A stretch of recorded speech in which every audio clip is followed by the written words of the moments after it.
To begin, I want to take you guys on a little memory lane with me for a moment.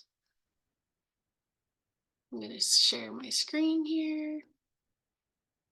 Okay. Can you guys all see my screen? Awesome. Okay. So here is 16-year-old Lauren. Not a care in the world, not a problem. I mean, my life wasn't perfect, but it really was not bad at all. I was a determined, pretty confident kid and teenager. I was given an awesome opportunity to learn a lot of these principles by Think and Grow Rich at a very young age. And it benefited me very well. I was able to travel. So here are some pictures of myself and some of my buddies and archaeologists. I was able to participate in excavating in Israel and tour Egypt and Jordan as well for study abroad. Here's some of us in Egypt, and here's me at my graduation. I actually graduated high school at 15. I took it upon myself to graduate, and then I spent my time traveling for the rest of high school. And I was able to do that because of these skills that I gained learning young. So life was pretty easy. Really not much going on. I met my husband when I'm going to go back to my screen share. Apologize. I met my husband when I was on my third study abroad. And here we are, our wedding, our engagement, just no cares in the world. I was known for my bubbly personality, my excitement, and optimism. I was oftentimes not made fun of, but people called me boy crazy and a flirt because I made it a point to be able to find something good in every boy. Because as teenage girls, there's a lot of gossip and things like that, and who is good looking and who's not. And I made it a point to be able to find something good in every boy. So naturally, I socialized with them, and then people would ask me different things, and I could tell them one good thing about every boy. And this got me known as a major flirt. But anyway, I was outgoing, I was bubbly. So we get married, and life was just grand. Then comes motherhood. Our first baby was a breeze, in a sense. Usual things you would expect with pregnancy, easy delivery, a little early, but easy. Motherhood was an adjustment for sure, but it was a breeze. Life went back to normal pretty fast. Ty and I traveled. We were able to go do fun things, camping, all the normal things we wanted to do with our one baby. It was great. 3 years down the road, we unintentionally we weren't trying to have more kids, but we had 2 miscarriages. And even through those, I was able to stay in a good place mentally. I eventually was pregnant, and that pregnancy was hard. Our second baby I carried to term, and that was physically hard. I was sick all the time. I could not care for our 3-year-old daughter on my own, but thankfully I had friends and a husband who were able to be there. We made it through. She was 8 pounds, 4 ounces, and recovery went on. My body struggled though. I was not the same at all, which a lot of people experience. Our baby was hard. She was not sleeping. She wasn't gaining weight. She was just hard. And it made it very hard on me. My husband was in his last year of college, and my mom had moved farther away, and life was just busier. And I was on my own more with the kids, and it was hard. Thankfully, we got through that. She grew, we figured out what was wrong, and she was a thriving toddler who is curious and adventurous. Here she is, our second. So out of nowhere, we were expecting baby number 3. I was in denial. I was shocked. We weren't trying again. Our second was only a year and a half old. And this pregnancy was very different. I was sick within days of conception, basically, which can be pretty rare. My doctors knew that I had been sick my second pregnancy, and they were not shocked. This was not shared with me before because there's always a chance that things will not be the same, right? So this pregnancy, I was sick right away, extreme morning sickness, which resulted in multiple trips to the ER just because I couldn't keep anything down. My doctor was really worried because I was dehydrated. And ultimately, it ended up, I was diagnosed with hyperemesis gravidarum, extreme morning sickness, and dehydration comes along with it. And because of that dehydration, it's very serious.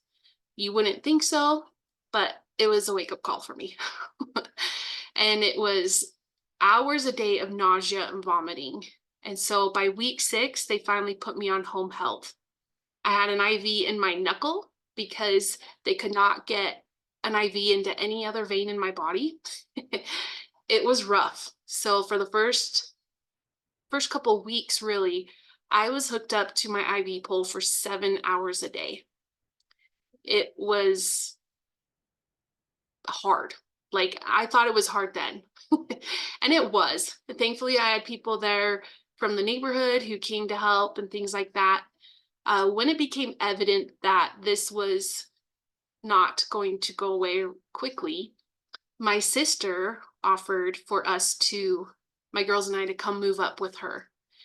She had 4 kids of her own, and she offered to take us on while I was on my IVs so that I could get the proper care that I needed, and my kids would get the proper care. It was an hour away from where we lived, and so my husband stayed home to work, and he would come up on the weekends. And I'm so grateful for my sister, like, honestly, eternally grateful. What she did is not easy. I don't know that I could return the same favor.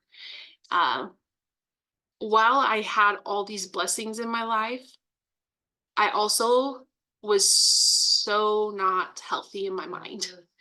I slipped into a very dark place that I had never been before, and honestly didn't recognize at first. I know people would make comments, even my own mom, she would say to my sisters, like, Lauren's just different. She's more mean, like she doesn't have patience, things like that. And I'd just be like, well, duh, I'm so sick, like I feel crappy.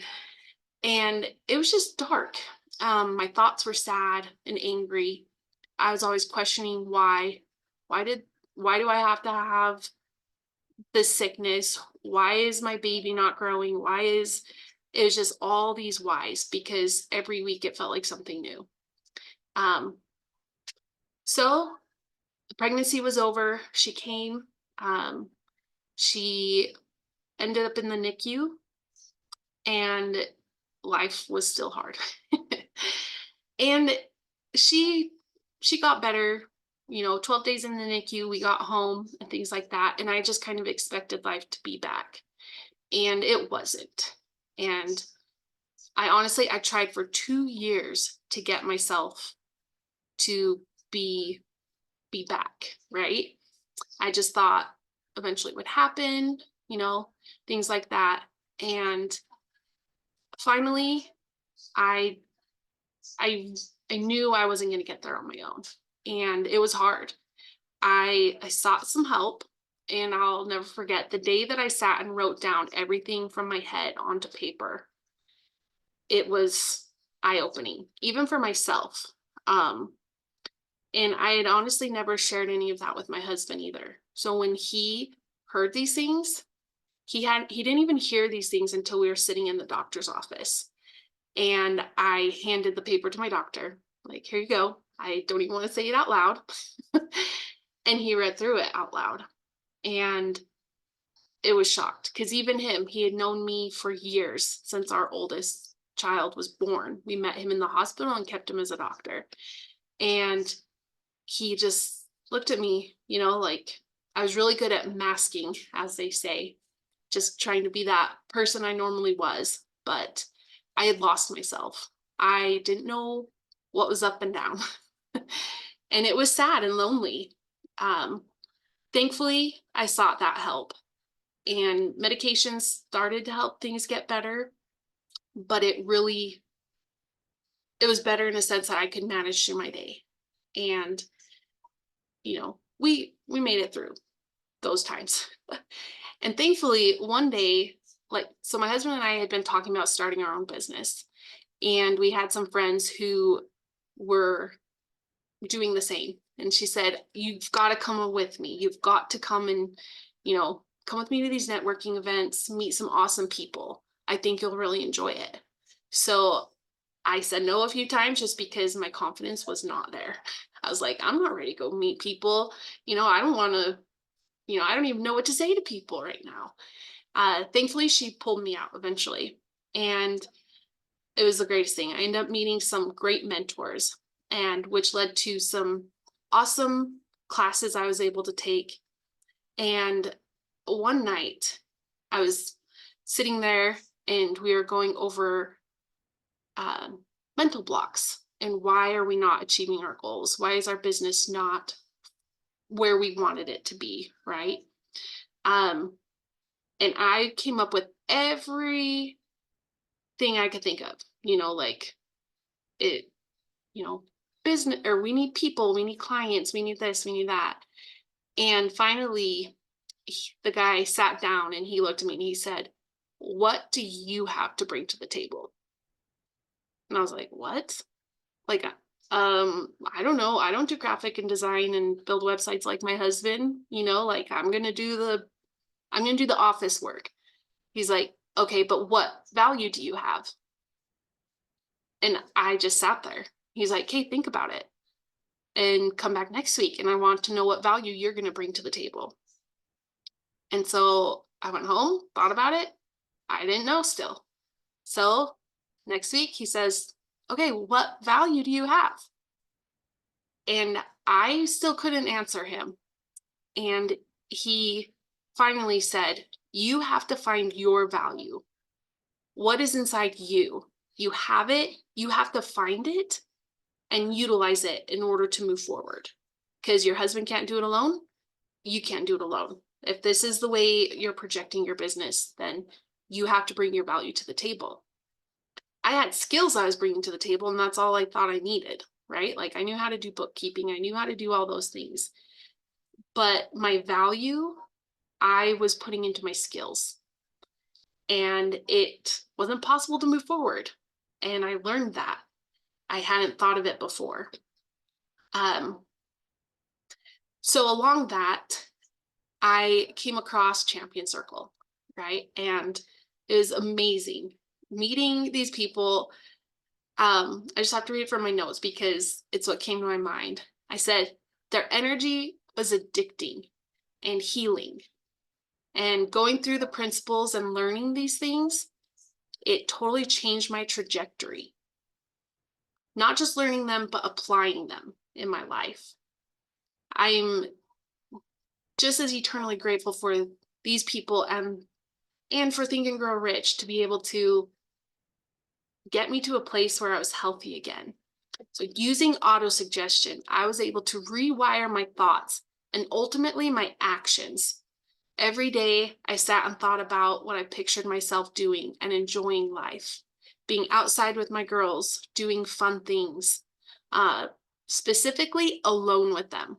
That sounds weird, but my anxieties were so bad through those toddler years that I hardly left the house by myself, except for doctor's appointments. And I usually would meet my mom or sister there to help me with the kids. But just going out on a walk with them was too overwhelming for me.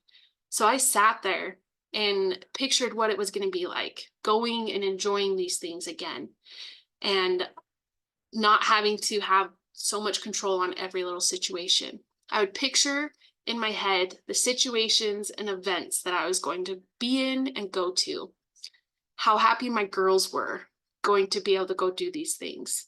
And it felt amazing. It was freeing and healing. Using faith, desire, and ultimately autosuggestion, I was able to pull myself out of the pit I had been in for 4 years plus. And by that time, I'm now able to recognize when it hits and what to do. Because it doesn't always go away forever, right?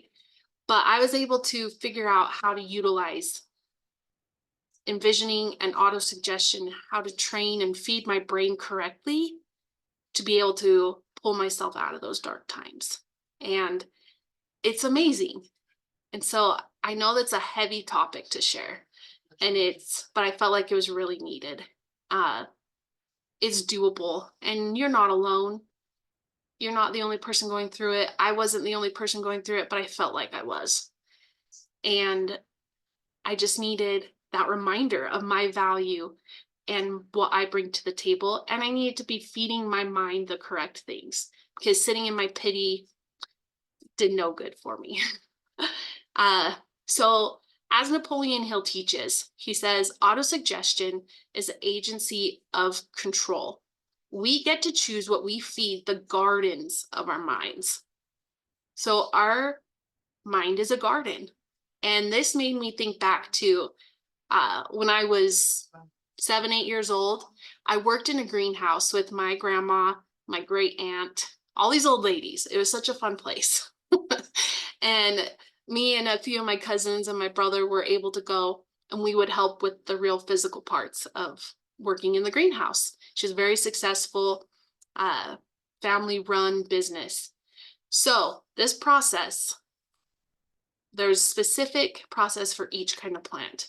Some we would start seeding under a heat lamp. They needed that constant heat, and they weren't usually in very much soil. It'd be just a little bit, and we would start the seedlings. Others we planted straight into the bigger pots. They were called flats. And they didn't need that extra light to get their head start. So the main process was we would fill the flats. They were about 2 feet long. We'd fill the flats with dirt, and then we'd stack them. We'd get our source, all of the flats ready for the day. Second, we would water them very well. And you didn't water them till right before you were going to use them. So we had the big hose, and we'd water the tops of them and everything, and kind of just get the dust down on them. So third, we would bring them up to the planting table, and that's where the old ladies were, and eventually we graduated to be able to help. And we would put them on tables, and they had special sticks, chopsticks-like thing that they would plant them in. And it was very delicately done. And then when they were done with that, we would take them over to the soaker. And we'd take the whole flat, and it was a big, long pan-like thing, tub filled with water, and you soaked them. And it sucked it up from the bottom. So the whole thing was just soggy, heavy, wet. They about tripled in size or in weight by the time you went to pick it up from there. And then we would pick it up, let it drain a second, and take it to where it sat in the greenhouse. So this process we repeated day after day, and it was very specific. Now we take that process, and how do we feed the minds of our garden of our minds? It matters. And it matters how we do it, as we've learned so far with these steps through Think and Grow Rich. During those hard times in my pregnancy, I let the pity thoughts consume me and spiral to the point that I didn't know how to change them. I didn't know the next step to do. Some of the things I learned are, first, turning my focus to the positive things about myself that were already inside of me. That was the first step. I had to feel like I had the value, or know that I had the value to learn and to grow, and that these things were possible. Second, I filled my mind and soul with positive people and media. So part of the media is the books and listening to great things. I started listening to books on audio and things like that, but filling my surrounding and my being with these good things. And third, I planted the seeds of hope goals and action steps to reach those goals. Fourth, I didn't stop. I continue to use these steps even today to reach my goals and to maintain my positive mentality. We don't always get to choose what happens to us, but we do get to choose on how we respond. And by filling our minds and the gardens of our minds with positive and knowledge, we're able to access it quicker and not get stuck on these little things. So as of late, my goals have been getting healthy. That has included losing some weight. I got to the point where I could picture myself in the clothes I wanted to wear. I could feel the fabric. I could, see myself in the places where I'd want to wear these awesome outfits. I knew that I had to do something to get there. So I took a step back and I said, okay, what do I have to do to get in those good clothes? Those awesome clothes that I wanted to wear. I imagined what it was like walking and jogging, how good my joints would feel. Because one of my lovely rewards from pregnancy is rheumatoid arthritis and osteoarthritis. So joints in action, stay in action, and they feel good. So I literally sat there and pictured and imagined what it would feel like for my body to be moving and how good my body felt doing it, instead of focusing on, oh, that's going to be painful. It can be to start, but it feels good to get doing it. So I'd sit there and let these emotions fill me. As we've heard before, that you have to utilize all your senses in these steps. Otherwise, it's not going to soak in. Your body's not going to recognize it like it needs to get onto that auto-suggestion. I pictured as far as to getting myself up and doing these things multiple times a week, what my schedule would look like even as far as to leaving my kids on the couch to watch cartoons in the summer so I could go out and exercise. But for my brain, I just had to have all of those steps to know how it was going to happen. And I did it. I spent all last summer walking 3 to 5 miles every day. And I am closer to my goals because of that. And it feels amazing. And I still do these things because winter hits, I hit a rut. I wasn't outside walking every day. So I've started doing these specific things again.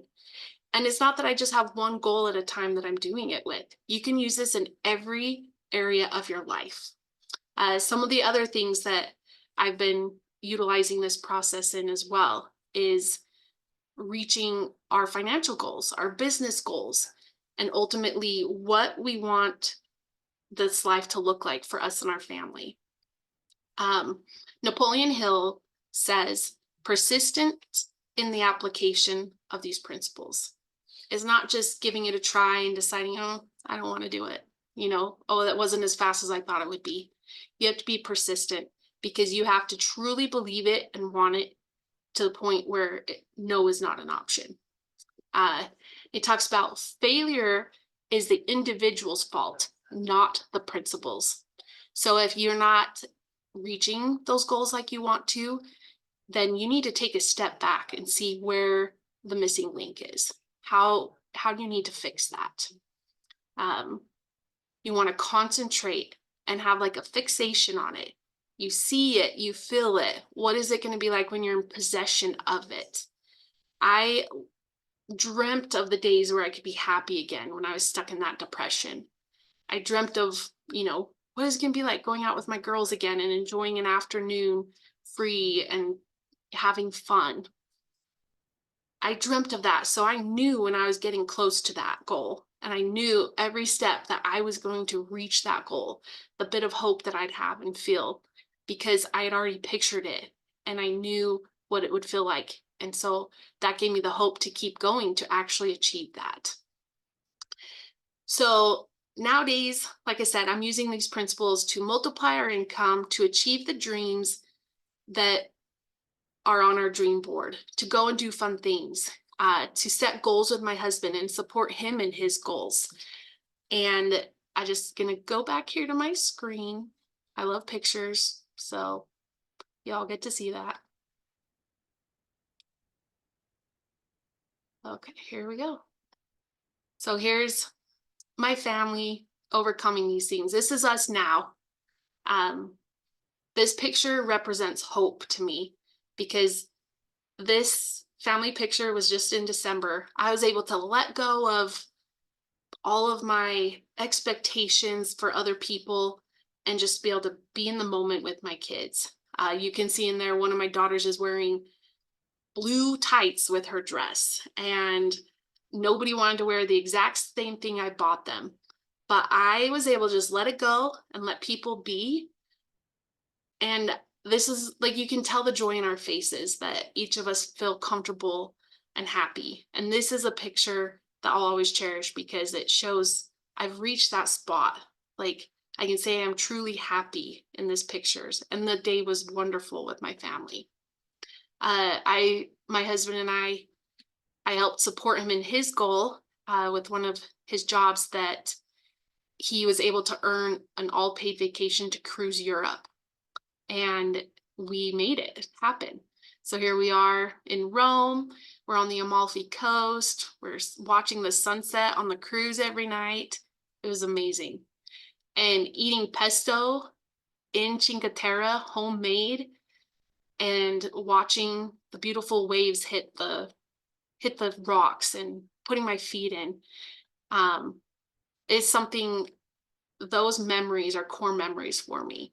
And really, these last few years, it's hitting our goals and actually applying these steps in our lives that has helped us reach these.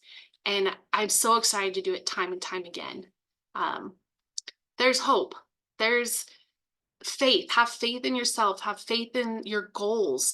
You can do it. I can't wait to see what you do when you apply these principles. We're always here to help teach even more. If you have questions, reach out to us, talk with us, and application is key. So I challenge you to go and apply these principles in your life and see what you can achieve.